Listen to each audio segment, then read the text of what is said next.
Okay, good day, everyone. This is Mr. Philip here, the physics teacher. So today, I think it's good that we solve some questions directly based on all we've done so far. We've discussed the basic things about physics, and I think we've gone as far as motion and types of motion. So I have some curated questions here that we can go through. Based up until last class, we were discussing motion under gravity, projectile motion. So I want to select some questions here that we can solve in few minutes that we have, so that it will be easier for us to just acclimatize ourselves with basic questions that are likely to come from the exams we're preparing for. Okay, so I have this question.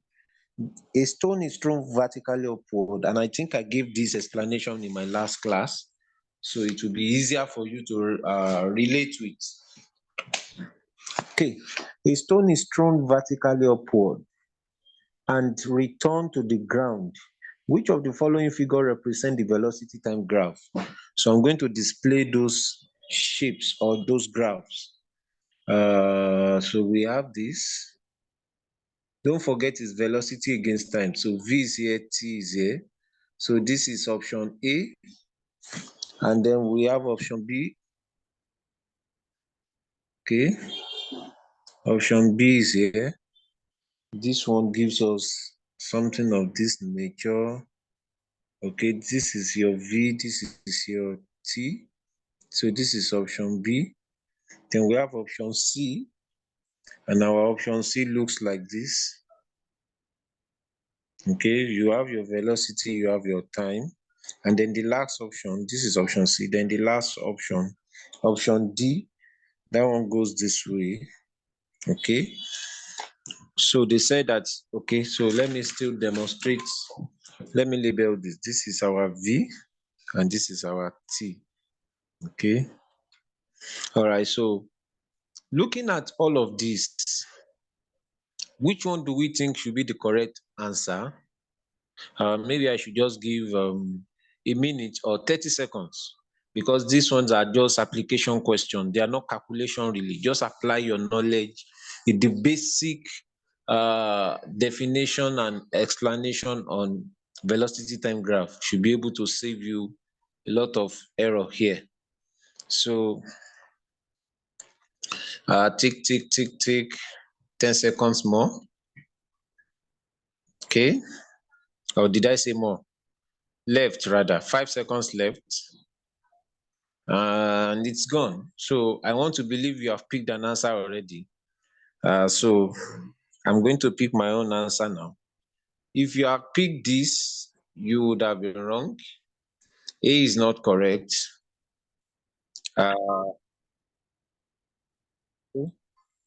C is also not correct. And now we are between B and D. So those who have picked A and C will be wondering what went wrong. I know majority of people might want to go for A, but that's why I quickly have to disabuse your mind about it. A is not correct. C is not correct. What about B and D? Which one of them should be correct? Okay, so I'm happy to inform you also. Okay, I didn't indicate this option D, so let me write it. Okay, so we have option D now. All right. So B and D, which one is correct? Should I pick the correct one before I pick the incorrect one? I think I should also pick the incorrect one first. So this is wrong. D is not correct. The correct answer is B. Why is B the correct answer? I will just explain the correct answer so you know what went wrong.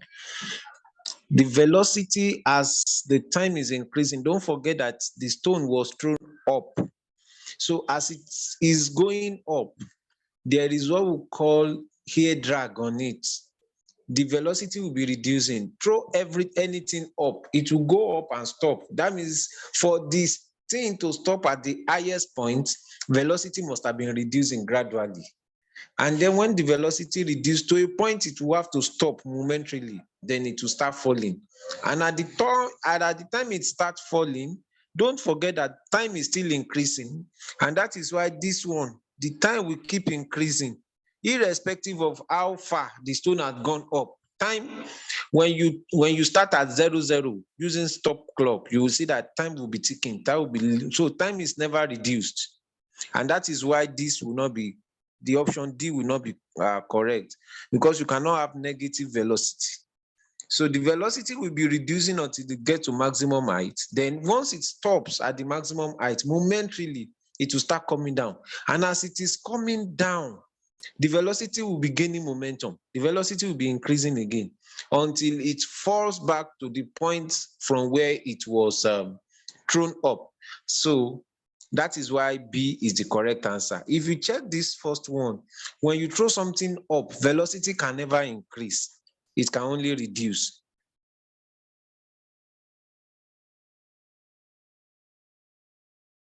Option A will not work because velocity cannot increase as the time increases. Velocity can only decrease as the time increases. And then for option C, it will not follow a trajectory. It can't follow a trajectory. Okay, the reason why it cannot follow a trajectory is because it's a straight line. When you throw something up, vertically upward, yes, because that's what the question says. A stone is thrown upward, vertically upward. So you don't expect it to follow any curved path in any form whatsoever. It has to follow a straight path. Okay, so that is why it is like that. And then for option D, the velocity will keep reducing until it gets to maximum height. So when it is falling back, the velocity should start increasing. But in this case, you can see that option D says the velocity will keep increasing to negative value, and it's not possible. So that is why we have only option B as the correct option. So that quickly explained that. Thank you. Okay, let us check another answer here.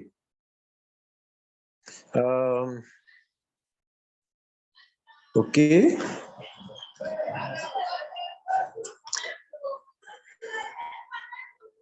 All right. It takes an object.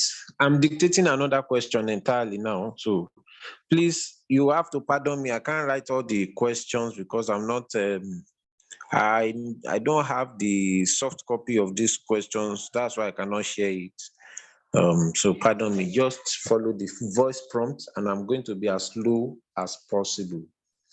It takes an object 3 seconds to fall freely to the ground from a certain height.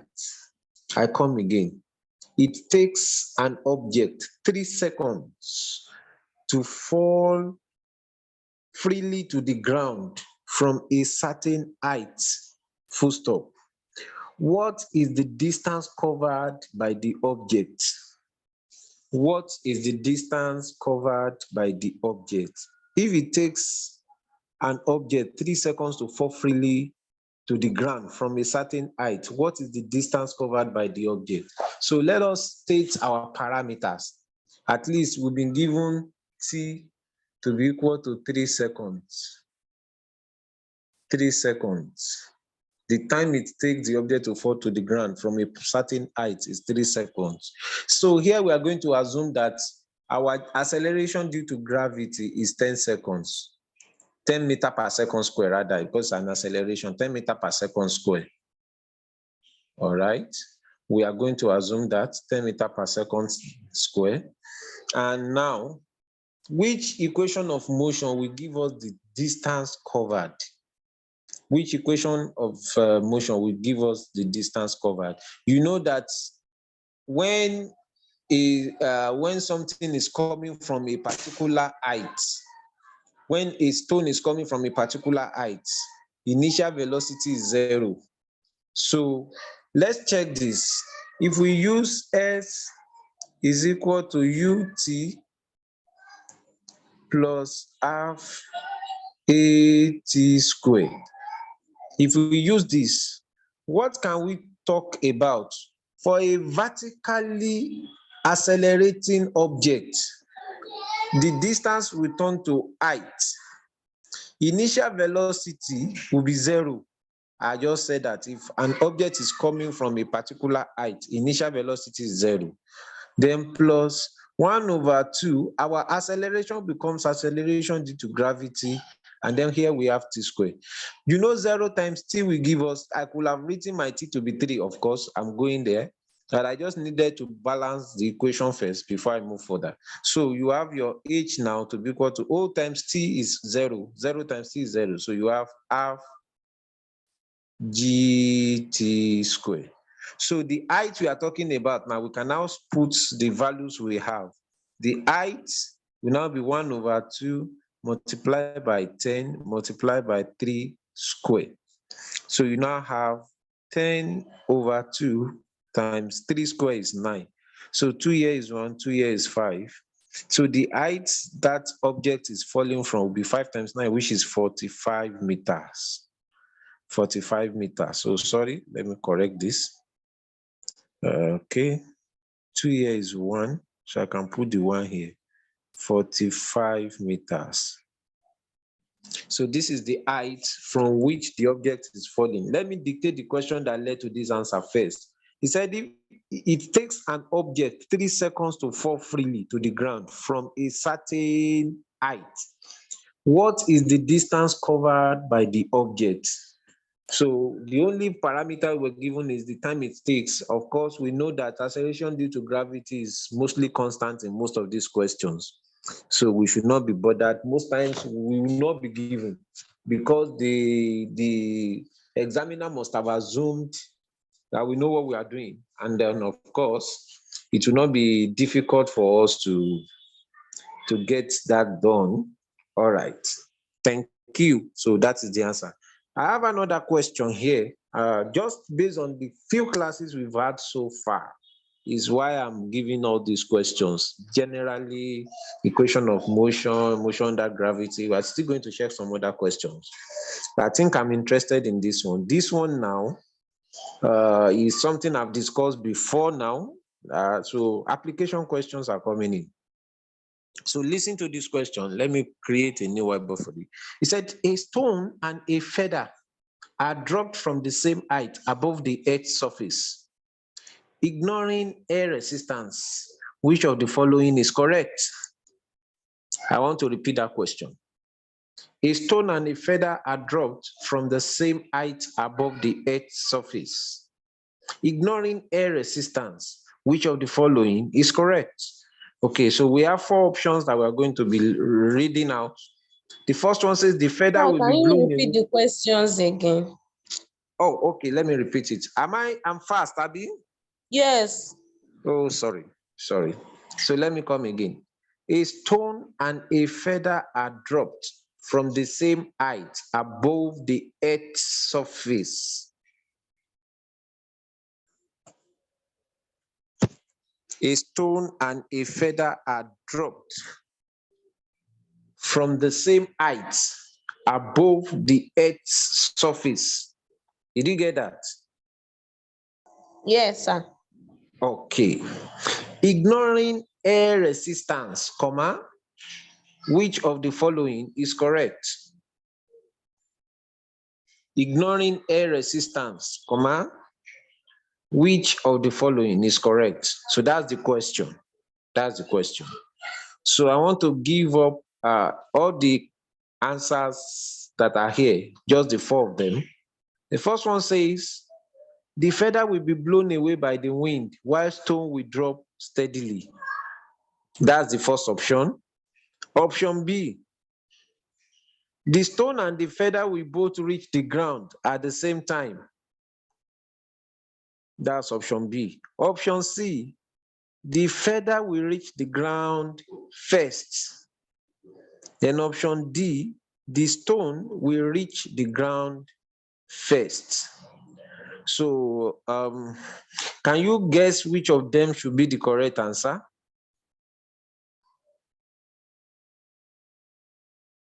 Okay, let me come again for the options. The feather will be blown away by the wind while the stone will drop steadily. That is the first one.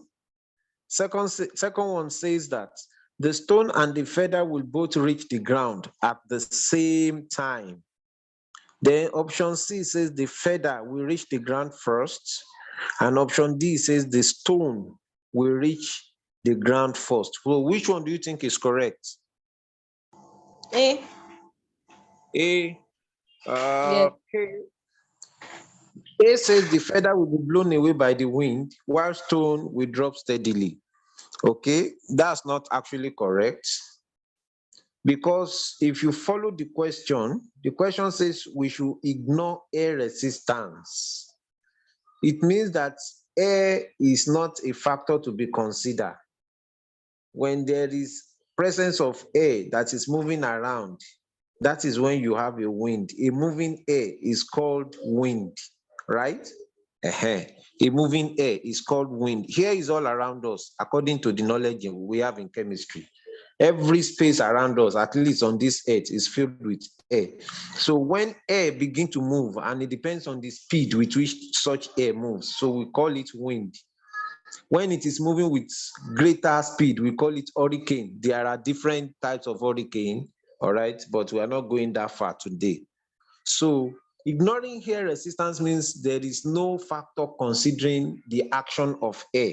So it means that the fact that the wind will blow the feather away is not a factor to be considered. So A is not part of the correct option. Okay, so we are left with three options now. The first one says the stone and the feather will both reach the ground at the same time. C says the feather will reach the ground first, and D says the stone will reach the ground first. Can you still pick one of these three? Let me know which one you think you can consider next.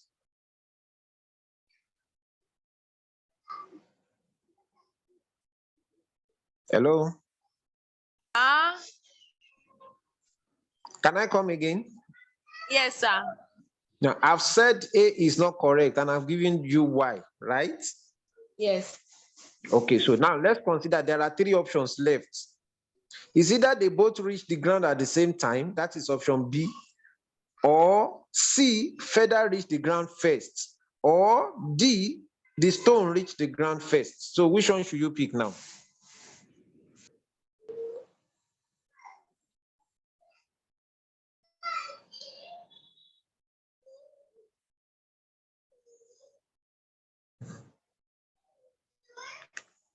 Oh yeah, now try, just try. You are not under any pressure. If you don't know, I will explain. That would be D. D means the stone will reach the ground first. Okay, so let me know why you are picking D. Are you just guessing, or you are sure of your answer? I'm not guessing.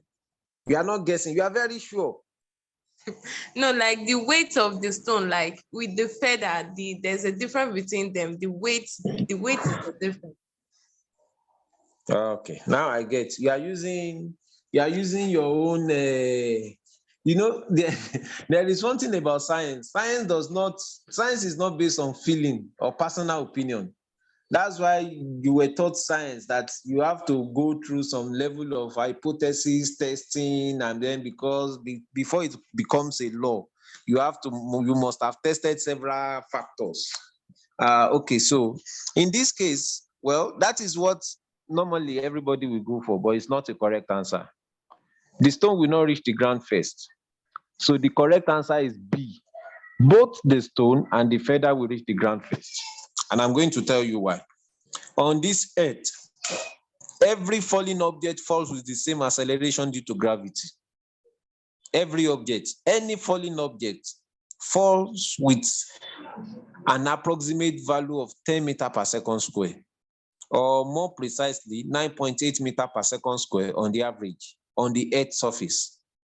9.8 meters per second square, which is approximated to the whole number 10 meters per second. So every object, be it pen, be it an aeroplane, even if there is a crash, an aeroplane is falling down, it will still fall with that same acceleration due to gravity, 10 meters per second square.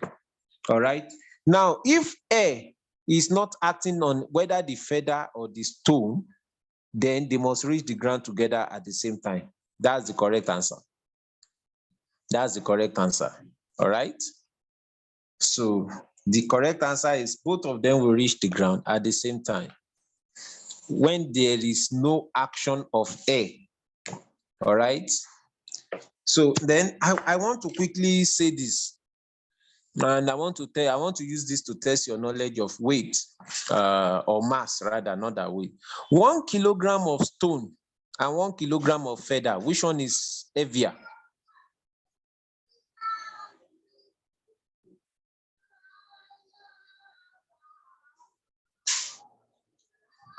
1 kilogram of stone and 1 kilogram of feather. You know the feather, the usual feather for birds or for chicken. 1 kilogram of stone and 1 kilogram of feather. Which one is heavier?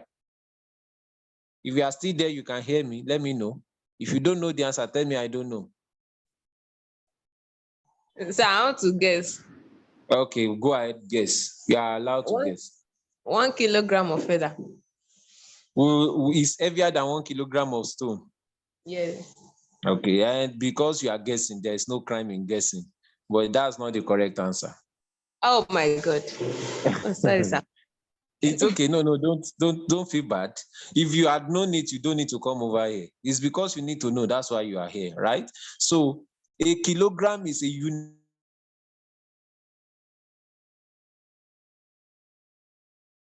Now, so 1 kilogram of stone is the same size, or no, let me not use the word size, is the same mass as 1 kilogram of feather.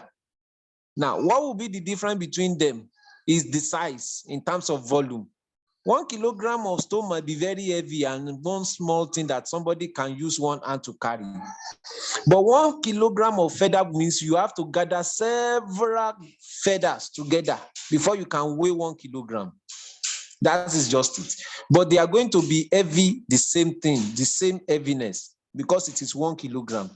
So 1 kilogram of water will not be as heavy as 1 kilogram of oil. All right. So there's difference between density and mass. Mass is universal. So if you have 1 kilogram of water, 1 kilogram of stone, they must be as heavy as the same. They must be the same level of heaviness. But when you now talk about the volume, how massive it will look like, you can say 1 kilogram of feather will be bigger than 1 kilogram of stone. But in terms of mass, they are the same. So please keep that with you, because when you say 1 kilogram, 1 kilogram is 1 kilogram anywhere. So if somebody weighs 20, or let me use, at least the last time I checked my weight, I think it's about 72 kg.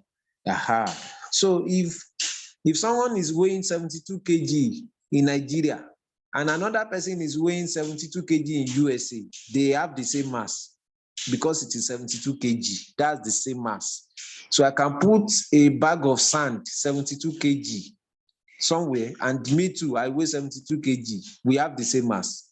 All right. So mass is universal, is equal anywhere, once it is the same value. So keep that. All right. Let's go for another question here. So it will be easier for us when we interact with questions, because most times just relating the topic and explaining the topic might not be enough. It is the question that we should begin to focus on. So for this class, I think it's helping us in a way. Okay. And look at this question. The slope of a linear distance time graph represents what? Let me come again. The slope of a linear distance time graph represents what? Let me draw a distance time graph for you. So this is, I'm just trying to help you solve this in a way, but that's how the question was stated, no diagram. But I'm only using diagram to help, at least for visual ability. So this is my distance S. Okay, I want to rewrite this. This is my time. So if I have a slope here, what does that slope represent? Slope of a linear distance time graph. What does it represent? So let me call this slope D, because I don't want to use something that is familiar to you. What does this slope represent? It's one of the is one of the explanation I give in my previous classes. The slope of a linear distance time graph represents what? So what can you say it represents? Should I give you options? But I think it Yes. should be direct enough. Okay. A, acceleration. B, displacement. C, speed. D, velocity.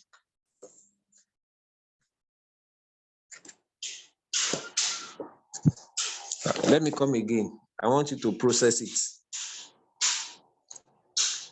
A, acceleration. B, displacement. C, speed. D, velocity. So what are you picking?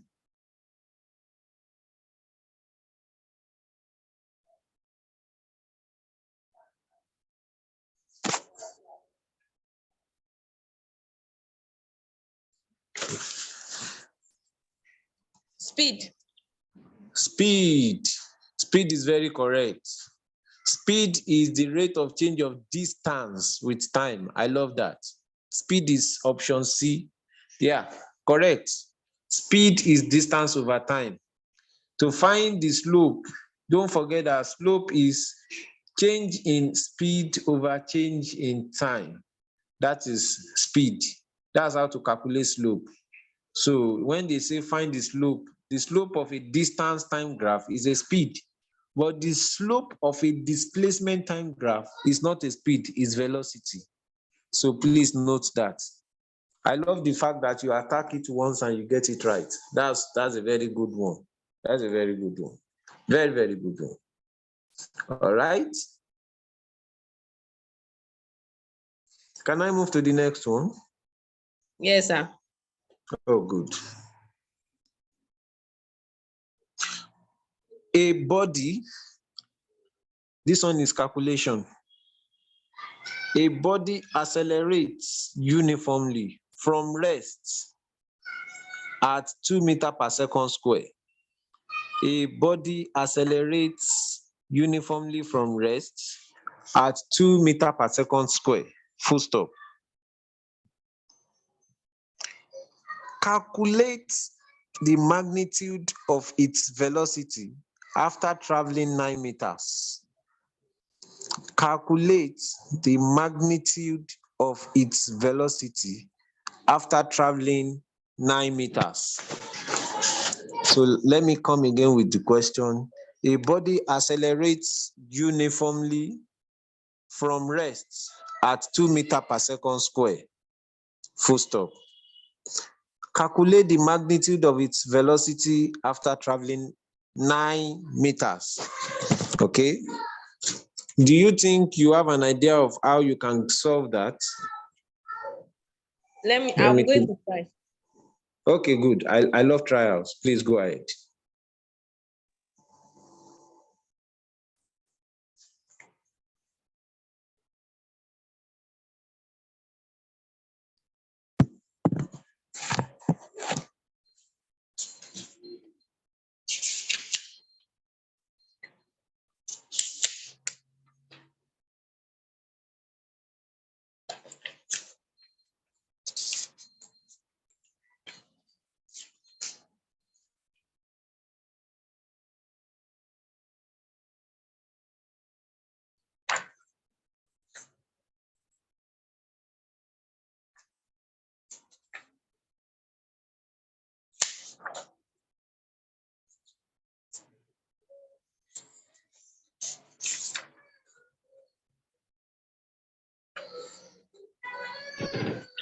So the answer is 18. Come again. The answer is 18. 18. Okay, I think you're correct. That's good. Now, can you explain what you did? Let me hear you out. I used a formula V equals to U plus AT, because I actually see that we have acceleration and we have the time.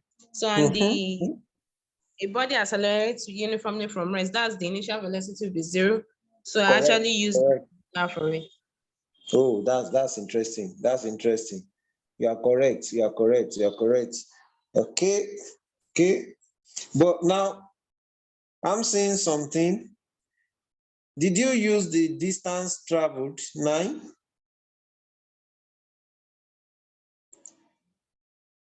Yes. So which formula did you use at the end of the day?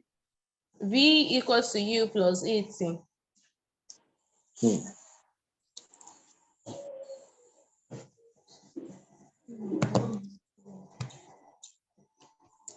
Where did you now see time? Because there was no time in the question. Sir, So you what said did after traveling for 9 hours, Abi? 9 meters? Oh, 9 meters. That's a distance. Sir, let me redo it. I actually thought you said 9 seconds. No, 9 meters. Okay.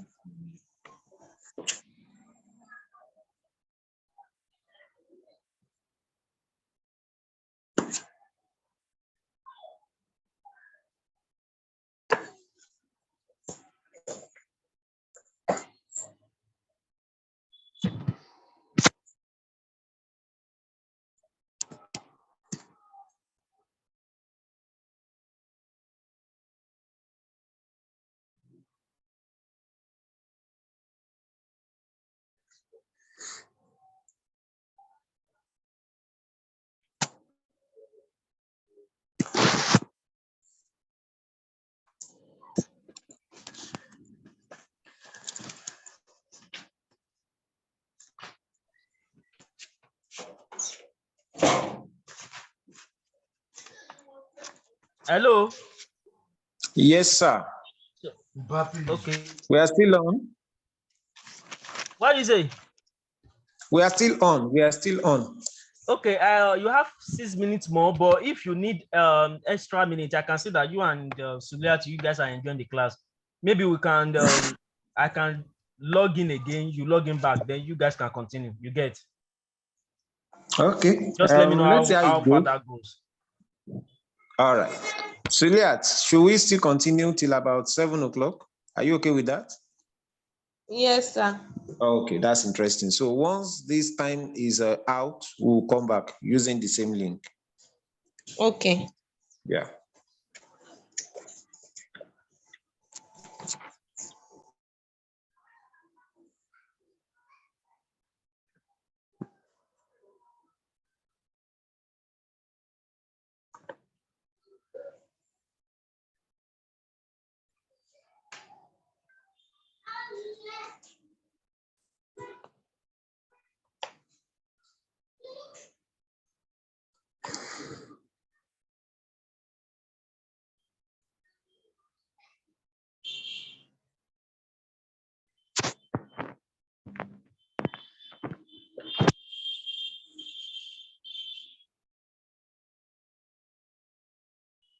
All right. In order not to create unnecessary silence, let me just be giving tips while you are busy working. Equation of motion has actually 4. So based on the parameters you should have, of course, you have already rightly stated your initial velocity is 0. And when you are calculating velocity after traveling 9 meters, which means you are calculating final velocity, the distance given 9 meters, acceleration is 2 meters per second square. And I think that's all we have to work with, I guess, going by what the question stated. Yes, we only have 9 meters for velocity, for distance, initial velocity 0, and then acceleration 2 meters per second square. That's all we have. So let's look for any of the equation of motion that fit into that. Are you there now? Yes, sir. I actually did it. I actually used V square equals to U square minus 2AS. I'm getting Minus V 2. equals, sir? Go ahead. You are getting V equals what? My answer is equals 6. But you said minus 2AS. Where did you see minus? No, I You said said- V square. The formula I'm using is V square equals to Mhm. U square minus 2S, And because I found that's out that the S is distance. So I actually use 9 for X and as the that's what distance. I'm saying. if I can hear you well, you said minus 2 AS. Where did you see the minus? I'm sorry, sir. If you had used minus, you shouldn't get a positive answer if you had used minus 2 AS. Where did you see minus? Yes. Oh, yes. Sorry, sir. It's actually plus. Yes, it should be plus, correct. Correct. I think I'm loving this. So you got 6 finally, Abby? Yes. Yeah, so that's the correct answer, please. Note that. Okay, sir. All right. So let me give you the one of time now. I hope I should be able to finish dictating this. Yes, a car starts from rest. So this one is when you will now use time. I think someone is trying to come in, Silas Monday. Okay, let's hope you'll be able to join us for the next 15 minutes I want to use now. Okay, are you there? Yes, sir. Okay, a car starts from rest and covers a distance of 40 meters in 10 seconds. A car starts from rest and covers a distance of 40 meters in 10 seconds. Calculate the magnitude of its acceleration. Let me repeat that. A car starts from rest and covers a distance of 10 seconds, full stop. Calculate the magnitude of its acceleration. That's the question. A car starts from rest, covers a distance of 40 meters in 10 seconds. We are to calculate the magnitude of acceleration. A car starts from rest, covers a distance of 40 meters in 10 seconds. What do you think the acceleration will be?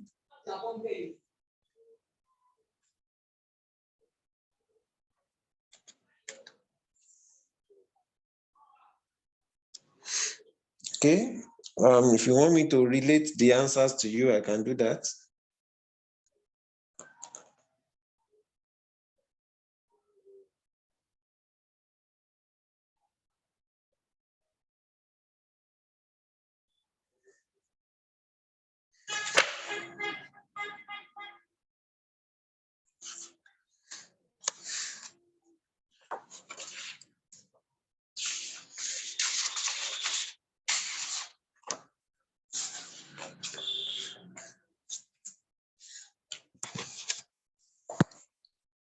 So I think in the next 1 minute, our time will be up. If you can quickly work it out and give me an answer, I will appreciate it.